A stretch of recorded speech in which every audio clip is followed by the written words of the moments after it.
Hi കൂട്ടുകാരെ, ഞങ്ങളങ്ങനെ നാഗപട്ടണം എത്തിയിട്ട് റൂമെല്ലാം എടുത്ത് ലോഡ് ഒക്കെ അവിടെ ഇറക്കി വെച്ച് എന്നിട്ട് ഞങ്ങള് വേളാങ്കണ്ണിയിലേക്ക് പോവുകയാണ്. വേളാങ്കണ്ണിയിലേക്ക് ഇവിടുന്ന് 13 കിലോമീറ്റർ ഉണ്ട്. അപ്പോൾ ആ 13 കിലോമീറ്റർ സൈക്കിൾ ചവിട്ടിയിട്ട് എത്ര സമയം കൊണ്ട് അവിടെ എത്തുമെന്ന് നോക്കാം. എന്നിട്ട് ഞങ്ങളിപ്പോൾ ഓട്ടോറിക്ഷയ്ക്കൊക്കെ കഴിഞ്ഞ പ്രാവശ്യം വീട്ടുകാരായിട്ട് ഫാമിലിയായിട്ടൊക്കെ വന്നു കഴിഞ്ഞപ്പോഴത്തേനും 300 രൂപയാണ് ഓട്ടോറിക്ഷയൊക്കെ മേടിച്ച്.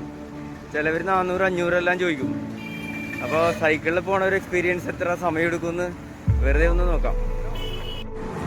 ഈ കാണുന്നതേ നാഗപട്ടണം കസ്റ്റംസ് ഓഫീസാണ്. പക്ഷേ ഇവിടെ വേറെ ഒന്നും കാണുന്നില്ല. 1-2 വണ്ടി, പിന്നെ ആളുകളെയൊന്നും കാണുന്നില്ല. എന്നാലും കാണാൻ നല്ല ഭംഗിയുണ്ടല്ലേ. നമ്മുടെ കൂട്ടുകാരവിടെ നിന്ന് ഫോട്ടോയൊക്കെ എടുക്കുന്നുണ്ട്. നാഗപട്ടണത്ത് വന്നിട്ട് ഒരു ടി ജംഗ്ഷനിൽ അവസാനിക്കും. അവിടെ ഇങ്ങനെ ഒരു ഗോപുരമുണ്ട്. അത് ഒരു ഗേറ്റ് പോലെ. ഇതാണ് വേളാങ്കണ്ണി എന്ന് ബോർഡ് വെച്ചിട്ടുണ്ട്. അപ്പോൾ നമ്മുടെ കൂട്ടുകാർ അവിടെ വന്ന് നിന്ന് നമുക്ക് ഇവിടുന്ന് ഇടത്തോട്ടാണ് പോകേണ്ടത് വേളാങ്കണ്ണിക്ക്. ഈ പാലത്തിൽ കൂടി വേണം വേളാങ്കണ്ണിയിലേക്ക് പോകാൻ നാഗപട്ടണത്തു നിന്ന്. അതാണ് ആ ഹൈവേയിൽ നിന്ന് കണ്ടത്. ഇവിടെ ഇപ്പോൾ ഒരു കടലിൽ നിന്ന് കണക്ട് ചെയ്യണ ഒരു പുഴയാണ് ഈ കാണുന്നത്. ഇതിൽ നിറച്ച് ഫിഷിങ്ങിനുള്ള ബോട്ടെല്ലാം നിറയെ ഇട്ടിട്ടുണ്ട് ഇവിടെ, നമ്മുടെ മട്ടാഞ്ചേരിയിലൊക്കെ ഉള്ളതുപോലെ. അങ്ങോട്ട് നോക്കിയാലും ഇവിടെ ആലുവയിലുള്ള പോലത്തെ ഒരു പാലം അങ്ങനെ ഉണ്ടായി അല്ലേ, ആ ഷേപ്പല്ലേ.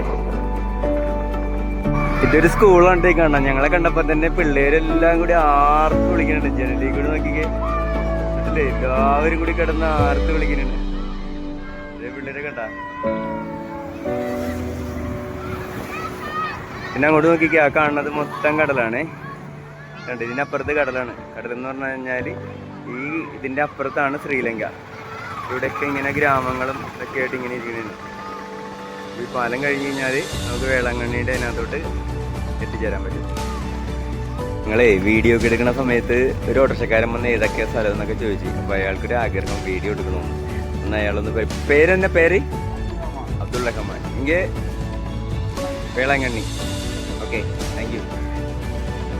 ഞങ്ങളിവിടെ സൈക്കിളിൽ ഇങ്ങനെ വന്നപ്പോഴത്തേനും ഇവിടെ സെക്യൂരിറ്റി ഇരിപ്പുണ്ടായിരുന്നു. അയാൾ ഇവിടെ സൈക്കിൾ വെക്കാനൊന്നും സമ്മതിച്ചില്ല. എന്നിട്ട് അയാൾ എഴുന്നേറ്റ് പോയി. ഞാൻ വീഡിയോ കണ്ടപ്പോഴത്തേനും പുള്ളി എഴുന്നേറ്റ് പോയി. ഞങ്ങൾ ഇങ്ങോട്ട് തിരിച്ചു വന്ന് ഈ കടയിൽ നിന്ന് വെള്ളമെല്ലാം വാങ്ങിച്ച്. തണുപ്പൊക്കെ ഭയങ്കര കുറവാണ് കേട്ടോ.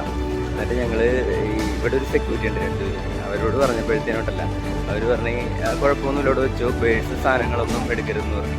ഇവർ നല്ല ഒരു സൂപ്പർ സെക്യൂരിറ്റി. എന്നാ പേരെന്നാ? മണി. സാറിൻ്റെ പേര്? ദാസ്. Thank you. അപ്പം ഞങ്ങളിവിടെ സൈക്കിളൊക്കെ ഇവിടെ വെച്ച് ശ്യാം സൈക്കിൾ നമുക്ക് ഇവിടെ വെച്ചിട്ട് സ്റ്റാച്യൂവിൽ പോയിട്ട് ഫോട്ടോ എടുത്തിട്ട് വരാം അല്ലേ ലഞ്ചേട്ടാ? ഇപ്പോൾ ഇവിടെ സേഫായിട്ടിരിക്കണം. പൈസ സാധനങ്ങളൊന്നും വെക്കണമെന്ന് സെക്യൂരിറ്റി പറഞ്ഞേക്കണം. അപ്പോൾ സേഫായിട്ട് ഇരുന്നിട്ടുണ്ട്. ഇവിടെ ആളുകളെല്ലാം കൂടി ചോദിച്ച്. അപ്പോൾ നമ്മുടെ പുറകെ തന്നെ നടക്കുന്നതാണ്. വീഡിയോ എടുത്ത് യൂട്യൂബിലിടുന്നെന്ന് പറഞ്ഞപ്പോഴത്തേനും പുറകെ തന്നെ നടക്കുന്നുണ്ട്. ആൾക്കാരൊക്കെ ഇങ്ങനെ ചോദിച്ചു ഇങ്ങനെ കാര്യങ്ങളെല്ലാം അന്വേഷിച്ചിട്ടിരിപ്പുണ്ട്. നമ്മൾ വേളാങ്കണ്ണി പള്ളി എത്തിയിട്ടാ. ഇവിടെ ഇന്നിപ്പോൾ ചൊവ്വാഴ്ചയാണ്. പക്ഷേ ഒരു തിരക്കുമില്ല. ഞങ്ങൾ ഫാമിലി ആയിട്ടൊക്കെ വന്നപ്പോഴത്തേനും ഭയങ്കര തിരക്കായിരുന്നു ഇവിടെ. ഇപ്പോൾ 2 മണിയായി, ഉച്ചയ്ക്ക് 2 മണിയായി. നമ്മുടെ ലെനിൻ ചേട്ടൻ അവിടെ തണൽ കൊള്ളാൻ വേണ്ടി അവിടെ പോയി നിൽപ്പുണ്ട്. ചേട്ടാ, ശ്യാമിനെ കാണാമല്ലോ. ശ്യാമ എനിക്ക് തോന്നുന്നു കടപ്പുറത്തോട്ട് പോയി നോക്കാം നമുക്ക്. ഇതിൻ്റെ മുമ്പിൽ നിന്നൊരു ഫോട്ടോ ഒക്കെ എടുക്കാനുള്ള പരിപാടിയാണ് കേട്ടോ, നമ്മുടെ വേളാങ്കണ്ണി പള്ളിയുടെ മുമ്പിൽ നിന്നിട്ട്.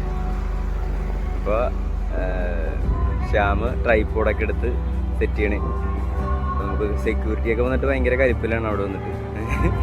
അവിടെ നിന്ന് മാറ്റാൻ പറഞ്ഞാൽ അവർക്ക് ഇഷ്ടപ്പെടാനുള്ളതെന്ന് കുറേ നേരം പറയണത്. ഞങ്ങളപ്പോൾ ഇപ്പോൾ പോവാന്നൊക്കെ പറഞ്ഞ് അങ്ങനെ പമ്മി നിൽക്കണേ. ഫോട്ടോ എടുക്കട്ടെ. വേളാങ്കണ്ണി പള്ളിയിലെ കടലിൻ്റെ നടുക്കോട്ട് കല്ലിങ്ങനെ ഇട്ടുകൊണ്ടിരിപ്പുണ്ട്. ആ ഒരു കാഴ്ച കാണിച്ചുതരാം. അപ്പോൾ നമ്മുടെ സുഹൃത്തുക്കൾ കൂടെയുള്ളവർ ലെനിൻ ചേട്ടനും ശ്യാമും അവിടെ നിന്ന് ഇങ്ങോട്ട് വന്നുകൊണ്ടിരിപ്പുണ്ട്. നോക്കി അവിടെ സൈക്കിളെല്ലാം വെച്ചിട്ട് അവരിങ്ങോട്ട് വരാൻ. അപ്പോൾ വേളാങ്കണ്ണി പള്ളിയുടെ പഴയ ബീച്ചല്ല ഇപ്പോൾ എന്നാ തുടങ്ങിയെന്ന് അറിഞ്ഞൂടാ. ഞങ്ങളിപ്പോൾ വന്നപ്പോൾ കണ്ടത് കുളിക്കാനായിട്ടൊക്കെ നല്ല സേഫായിട്ട് നിന്ന് കുളിക്കാം. എല്ലാ വശത്തും ഇങ്ങനെ കുറേ ദൂരം, ഏകദേശം ഒരു 100 മീറ്ററിൽ കൂടുതൽ ഇപ്പോൾ കല്ല് പാകിയിട്ടുണ്ട് നടുക്കോട്ട്. അപ്പോൾ ഇവിടെ ഇതുണ്ട ഇറ്റാച്ചിയൊക്കെ ഇവിടെ കിടപ്പുണ്ട്. അത് ഇങ്ങനെ നിരന്ന് കുറേ ഉണ്ടെന്ന് തോന്നുന്നു. എനിക്ക് തോന്നുന്നത് ഒരു 5-8 പുലിമുട്ട് പോലെ.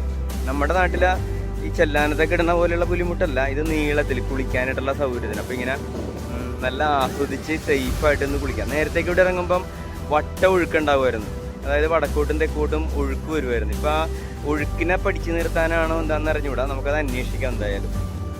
എന്നിട്ട് നമുക്ക് തിരിച്ച് ഇനി റൂമിലേക്ക് പോയി എവിടേക്കൊന്ന് കറങ്ങി മാതാവിൻ്റെ അടുത്തൊന്ന് പോയി തിരികെ എത്തിക്കണം, നേർച്ചയ്ക്ക് ഇടണം. അപ്പോൾ ഇനി അവിടെ ചെന്നിട്ട് കാണാം.